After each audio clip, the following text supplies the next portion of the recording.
এখনো পর্যন্ত আমরা এই টাইপের লড়াই দেখিনি, বা লড়াই কিংবা বলো তুলনা দেখিনি, যেটা হচ্ছে হলিউডের নায়ক মানে সুপারস্টার আর আমাদের টলিউডের আরেক সুপারস্টার। তো তাদের দুজনের মধ্যে কার কাছে বেশি টাকার মালিক, তাই তো? একদম, কে বেশি সম্পত্তির মালিক সেটাই একদম। আজকে আমরা দেখবো। হুম, তো চলো, একদিকে হচ্ছে আমাদের সাকিব ভাইয়া, একদিকে হচ্ছে দেব। হুম। তো চলো বেশি দেরি না করে একটা ভিডিওটা দেখি। ইন্টারেস্টিং ভিডিও দেখি।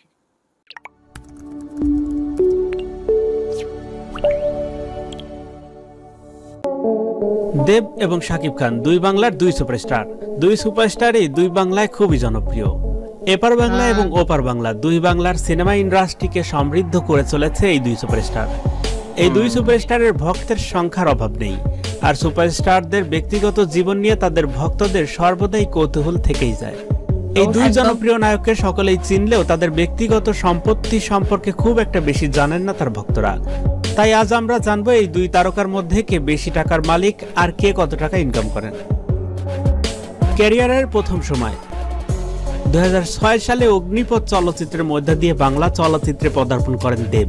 তিনি কলকাতার সিনেমার একজন অন্যতম প্রধান অভিনেতা। দেব তার ক্যারিয়ারের 5 বছর পর্যন্ত 4 লক্ষ টাকা থেকে শুরু করে সর্বোচ্চ 27 লক্ষ টাকা পর্যন্ত পারিশ্রমিক নিয়েছেন।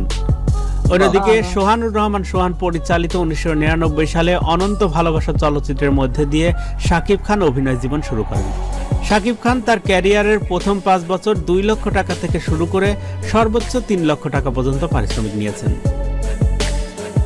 বাজেটটাও কম থাকতো। ক্যারিয়ারের বর্তমান সময়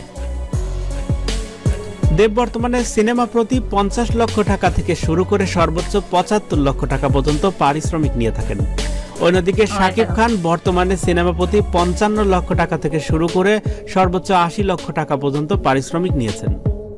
অ্যাডভেঞ্চার সিনেমা দেব চাঁদের পাহাড় এবং অ্যামাজন নামের দুটি অ্যাডভেঞ্চার সিনেমায় অভিনয় করেছেন, আর এই ধরনের অ্যাডভেঞ্চার সিনেমার জন্য তিনি 85 লক্ষ টাকা থেকে শুরু করে 1 কোটি টাকা পর্যন্ত পারিশ্রমিক নিয়েছেন।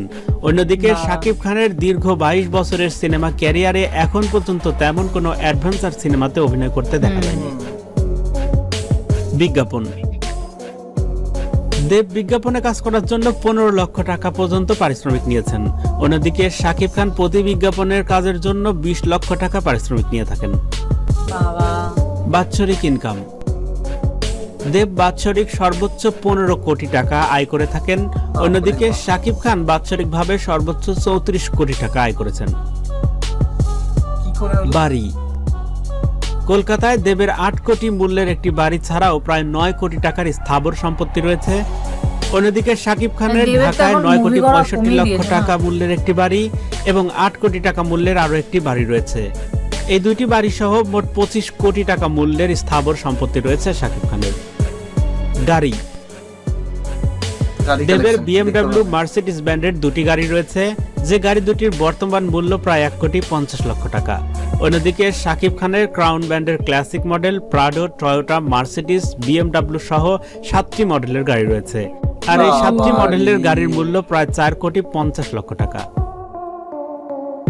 মোট সম্পত্তি বর্তমানে দেবের ব্যাংক ব্যালেন্স ইনভেস্টমেন্ট সহ প্রায় 75 কোটি টাকার সম্পত্তি রয়েছে। অন্যদিকে শাকিব খানের ব্যাংক ব্যালেন্স ইনভেস্টমেন্ট সহ প্রায় 450 কোটি টাকার সম্পত্তি রয়েছে। তাদের দুজনের মধ্যে শাকিব খান বেশি সম্পদের মালিক।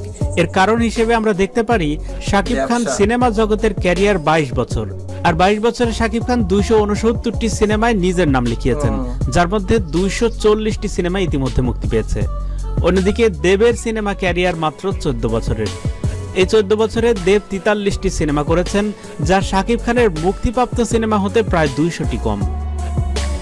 তো প্রিয় ভিউয়ার্স, এই দুই সুপারস্টারের মধ্যে আপনার পছন্দের নায়ককে, তারা অভিনীত সেরা সিনেমার নাম কমেন্টসের মাধ্যমে জানিয়ে দিন আমাদের। সাকিব ভাইয়ার সম্বন্ধে ছেড়ে দাও, দেবের সম্বন্ধেও এত কিছু আমরা সত্যি জানতাম না। সত্যি জানতাম না, জানার কথাও না অবশ্য, এত পার্সোনাল তথ্য জানা যায় না, এত ডিটেলসে সবকিছু। তাও এইগুলো যে সঠিক ইনফরমেশন এমনও নয়, একদম পুরোপুরি সঠিক না, যেটা পাওয়া যায়। তবে গাড়ি কালেকশন এইগুলো হয়তো সঠিক হতে পারে, গাড়ি বাড়ি কালেকশন হয়তো সঠিক হতে পারে, এগুলো লুকানোর জিনিস না, এগুলো লুকানো যায় না।